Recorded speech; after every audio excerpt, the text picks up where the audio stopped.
जन्म घेणे लागे वासनेच्या संगे, कळ भोगतो पसरे. पसरे म्हणजे त्याचा प्रचार प्रसार वाढत वाढत जातो. कर्म जे आहे ते एका जन्मात केलेले कर्म त्या ठिकाणी पुढच्या जन्मात त्याचं प्रारंभ. कर्म करताना एवढी कर्म करून ठेवतो की एका शरीराने ते प्रारंभ ते केलेलं संपत नाही, म्हणजे संचितात जमा. अनेक केलेले संस्कार संचितात जमा होतात आणि संचितात जमा झाल्यामुळे एक देह जरी पडला तरी सुद्धा कर्म याने एवढं करून ठेवलंय, वासना एवढ्या जमून ठेवलेल्या आहे, त्याला अनंत जन्म घ्यायला लावतात. अनंत जन्म त्या ठिकाणी भोगावे लागतात. साठा तसाच असतो. तो म्हणतो अहो या जन्मात केलं नाही, गेल्या जन्मात केलं नाही. भीष्माचार्य म्हणले या जन्मात काय पाप केलं नाही, गेल्या जन्मात केलं नाही. ते म्हणजे या जन्मात 10 जन्माच्या अगोदरची ते फल द्यायला लागतात. अनेक जन्माची कर्म असतात. वसरे शब्द वापरलाय. फळ भोगतो वसरे म्हणजे विस्ताराला भोगतो. एवढं गोविले संसारे, अशा प्रकारे संसारात भोगले जातात, गुरफटले जातात. संसार म्हणजे जन्माने मरण, जन्माने मरण. खूप वेळा त्याला जन्मावं लागतं, खूप मरावं लागतं. आणि ह्याचा प्रसार होत असताना मनुष्याचाच देह मिळेल असं काही. लक्ष 84 न चुके फेरा, गर्भवासी यातना थोडा, देवनी पडीशी संदेह थोडा, बहुत बहुत थोरा ओळस. अनेक देह प्राप्त होतात. इतर देहामध्ये एक चांगली गोष्ट आहे, तिथं वासना नाही तयार होते असते. तिथे कर भोगात तिथे फक्त भोगभूमी आहे सांगितले. कुत्रे, कुत्र्याच्या पुढे जर गुलाबजामुन आणून ठेवले, भाकरी आणून ठेवली, तर कुत्र भाकरी खातं. उद्याच्याला लागेल, परवा साठवून ठेवा.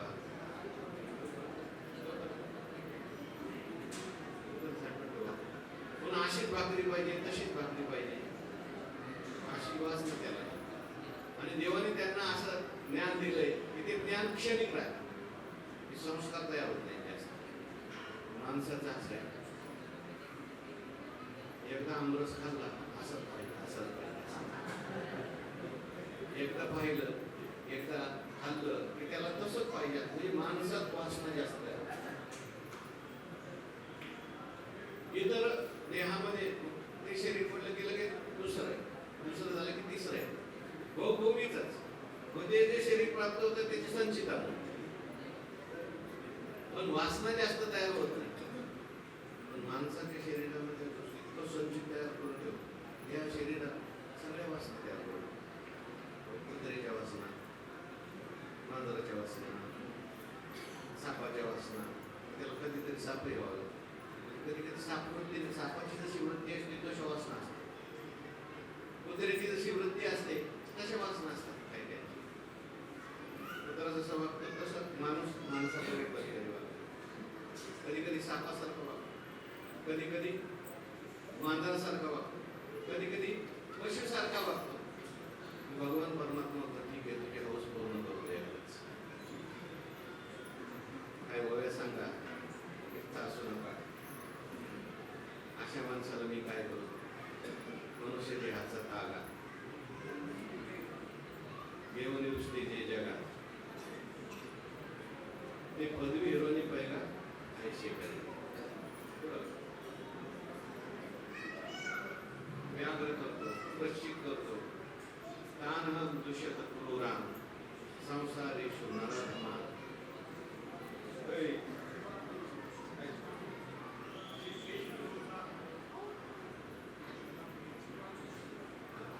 आसुरिष्वे वयोश बोला, होय बोला. क्लेश करूचा उकरडा, बहुपुरीचा पानवडा.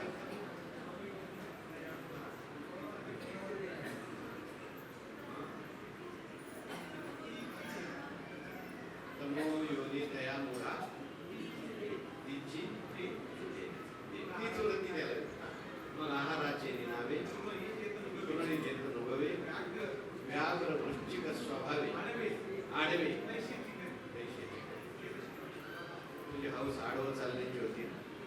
काही काम काढलं की आडवं चाल, म्हणजे तुला आडवंच करतो. माणसासारखा वागला नाही म्हणून सगळे वासना त्याच्यानुसार त्याला व्हावं लागतं. म्हणून अत्यागी हे कोणाला सगळ्याला तैसे कर्म एवं बोलले संसारे अत्यागी. ते अत्यागी ते होईल. अत्यागी म्हणजे कशाचा त्याग न करणारे काय रे, काय सांगितलं अत्यागी म्हणजे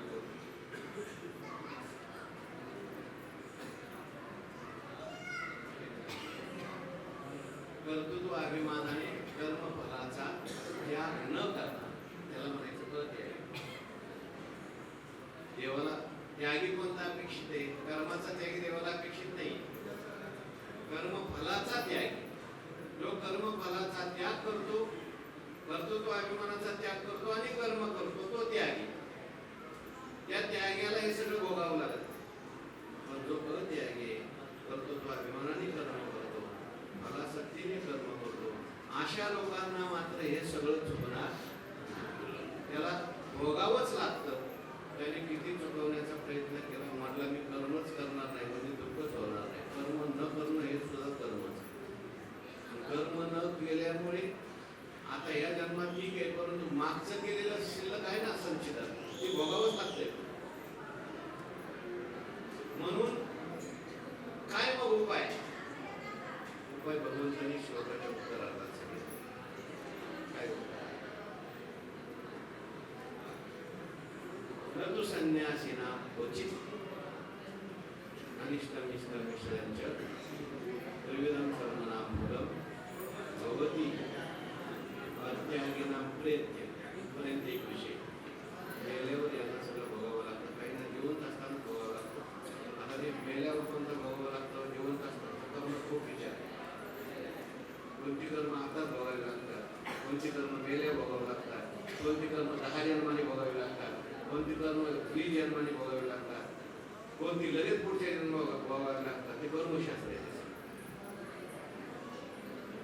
काही कर्माचं फळ जे आहे ते 3 महिन्यात मिळतं, काहींचं 3 दिवसातच, काहींचं 3 वर्षांनी आणि काही पुढच्या जन्मी, काहींचं 10 जन्मानंतर.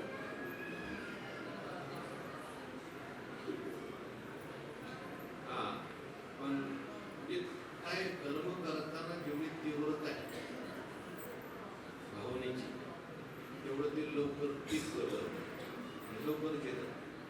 कर्म करताना जेवढी तुम्ही तीव्रता धारण केली, मरताना म्हणा, कर्म करताना खूप रागाने कर्म केले, मग ते कर्म लवकर येतं फल देण्यात. खूप द्वेषाने केलेलं असतं. मग आता सुटायचा मार्ग काय? सुटायचा मार्ग सांगतो भगवान परमात्मा सांगतो. आता इथून पुढे जो व्याख्यान आहे ते व्याख्यान उत्तरार्धात. न तु संन्यासीना क्वचित. क्वचित म्हणजे कधीही नाही, कुठेही नाही, कसंही नाही, कधीच. संन्यासी जो झाला त्याला मात्र या कर्माची फळ कधीच कसंही भोगायला लागत नाही.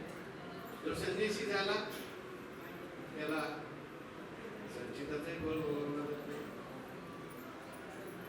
त्याला प्रारब्धाचंही फळ भोगावं लागत नाही, क्रियमानाचंही फळ भोगावं लागत. प्रारब्ध क्रियमान फक्त संचित नाही जा, अवघा देवची झाला पाही म्हणून या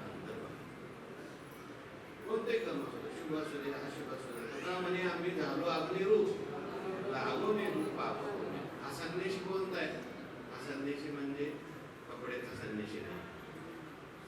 हा संन्यासी ज्ञानोबाने पुढे सांगितलंय, घडे ज्ञान प्रधान ऐसा संन्यास विदेशी. ज्याला ज्ञान झालेला आहे तो संन्यासी. उदासीनाचा देह ब्रह्मरूप नाही, पुण्य पाप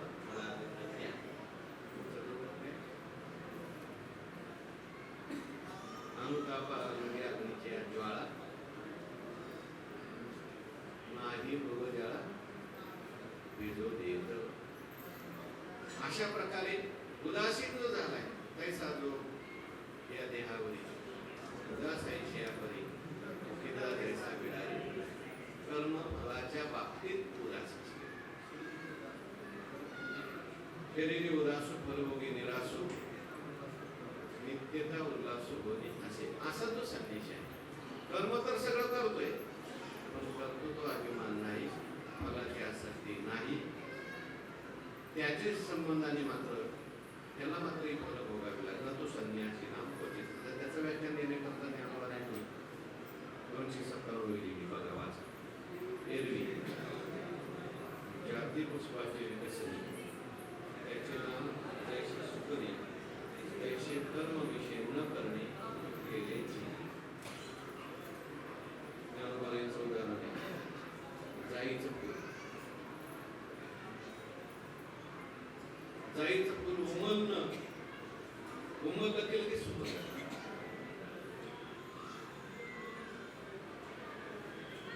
माझ्या डोळ्यासमोर येईन आता ते जायचं कसं असतं.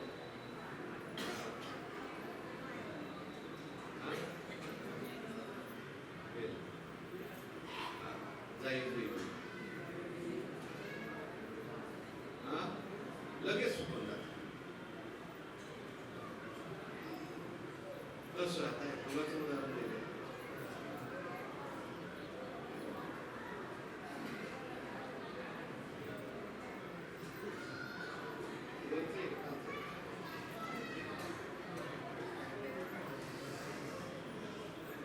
कसं कर्म जे आहे ते फुल आहे. कर्म काय फुल. ज्ञानेश्वर महाराजांनी कर्माला फुल म्हटले का? तरी सर्वात्मका ईश्वरा स्वकर्म सुवांची वीर पूजा केले वयापारा. जाईचं फुल जसं जाती पुष्पाचे विकसने त्याची नाम दैसे सुकले. त्याचा विकास हे त्याच तैसे कर्म विषय न करणे केलेले. कसं याने कर्माच्या निमित्ताने न करणं केलं म्हणजे कर्म करत असतानाच हे मी केलं नाही आणि याच्यापासून मला काही नाही हे मदतची स्थळ झाले. कर्मही करीतचे आहे. करा जे करावे हे भाषेत आहे. न करण्याची होय तयाचे कर्म करत असतानाच मी न करत नाही किंवा कर्म करत असताना हे देवासाठी म्हणतो.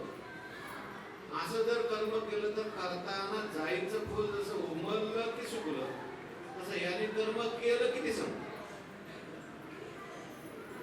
कर्म विषय न करणे केलेली कर्तृत्व अभिमान सोडला फलासक्ती सोडल्यामुळे ते कर्म जे आहे कर्म करून सुद्धा तू काहीच करत पण आपण न करून सुद्धा सगळं अभिमान असतो. अभिमान ज्याला नसेल त्याने सगळं केलं पण त्याने काहीच नाही अशी कवी. त्याने सगळं केलं तरी काही नाही केलं.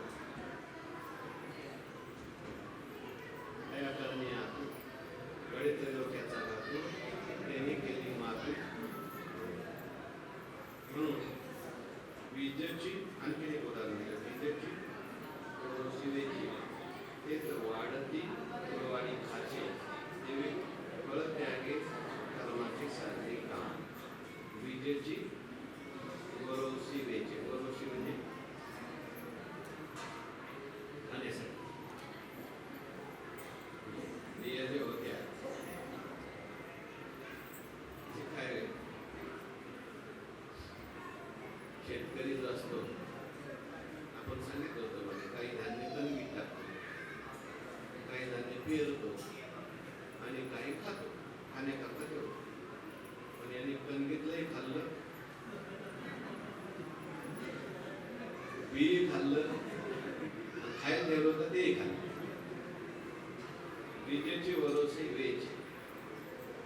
मग ते वाढती कुळवाडी खाचे. व्यापार कसं काय होणार? विकायला कोणतं न्यायचं झालं. आता व्यापार थांबला कर्माचा. पुढं ठीक यायचं थांबलं, कणकीतलं व्यापार विकायला नाही म्हणा ते गेलं आणि सगळं काय करतात खाऊन टाकलं. ते फळ असे कर्मा फळ त्यागे कर्माचे सारेले काम. फळ त्यागाने कर्म खाणं म्हणजे काय, बी खाणं म्हणजे काय, कर्माच्या फलाचा त्याग करणं म्हणजे सगळं बी खाऊन टाकणं. त्यांनी सगळी कर्म ईश्वराला अर्पण केली, सगळी कर्म फल ईश्वराला अर्पण केली. किंवा ज्ञान, पुढं ज्ञान अजून व्हायचं आहे त्याला. सगळी कर्म ईश्वराला अर्पण केली. आपल्या वाटेला आलेलं कर्म त्याने काय केलं, मी करत नाही आणि फलाची इच्छा ठेवली. ईश्वरापासून त्याने सगळी कर्म केली. तर ती कर्म जी आहेत ते आपोआप काय होतात, संपून जातात. कर्माचं फल, कर्म संपून जातात म्हणजे कर्म निर्मित होतं, त्याचं फल संपून जातं. देवाला अर्पण केलं, गडके 100 वर्ष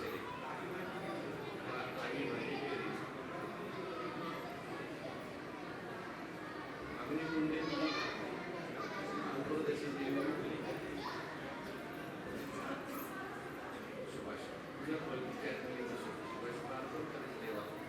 आणि मग फळ त्यागे कर्माचे सारे काम. त्याचा परिणाम काय होतो, केशव शुद्धी सालाकारे साक्षीन गेली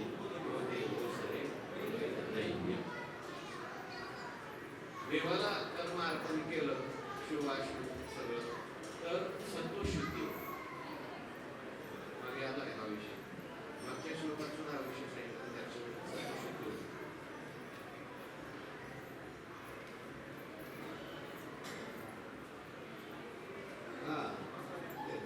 कर्मफळ ईश्वरी अर्पे तत्प्रसादे बोधोद्दीपे ते तरज्जु ज्ञानी लोके. तेच सांगितले. सत्वशुद्धी सहा खाते, सत्वशुद्धी होते. सत्वशुद्धी म्हणजे रजोगुण तमोगुण कमी होतो. निष्काम कर्म केलं, आपोआप रजोगुण माणसात आणि सत्वगुण वाढतो. आणि सत्वगुण वाढला, सत्वशुद्धीचं साह्य मिळतं. सत्वशुद्धी सहा कार्य. मग सत्वशुद्धी झाली, ऐशी कर्म साम्य दशा होय घेत विरेशा घेत श्री गुरु. गुरु येतात, त्याच्या मस्तकावर हात ठेवतात, त्याला त्याच्यावर करतात. सत्यगुरु राये केली परिणय घडली सेवा. कोणत्या ना कोणत्या निमित्ताने ज्ञानेश्वरी त्याच्यावर गाताच त्याच्यावर. ही सुद्धा शब्दरूपच आहे, शब्द लिहून ठेवलेले. ऐकता ऐकताच एक ऐकताची निमाली देव बारे सांगितले, अनुभवे पाताले प्रभू. अशा पद्धतीने गुरु कृपामृत तुषारे, गुरुचे कृपामृत तुषार सासिन लेणी ओसरे वेगळे